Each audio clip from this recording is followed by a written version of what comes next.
సూర్యోదయాత్ పూర్వము 4 గంటలకి బ్రహ్మముహూర్తంలో నిద్ర లేచి మంగళ స్నానం చెయ్యాలి. మంగళ స్నానం అంటే అభ్యంగనం అంటారు. అభ్యంగనం అంటే నూనె తల మీద పెట్టుకోవాలి. నేను పెట్టుకోకూడదు. నాకన్నా పెద్దవాళ్ళు నా తల మీద నూనె పెట్టాలి.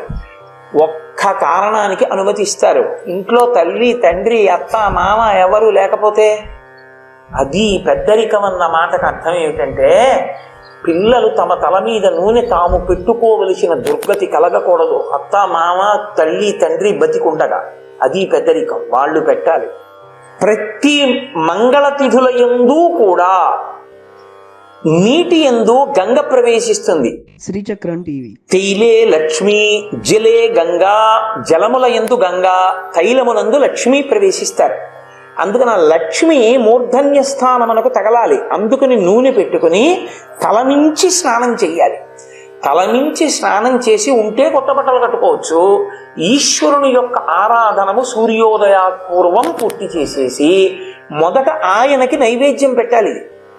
నైవేద్యం పెట్టి యద్వర్షాదౌ ఆ ప్రారంభ తిథి నాడు పూర్వయామేస్య ఆ పూర్వయామమునందే చీకటి విడిపోయినటువంటి కాలమునందే ఈ శర్కరాంబ్ల ఘృతైర్యుతం భక్షితం నింబ పుష్పంచ తద్వర్షం సౌఖ్యదాయకం.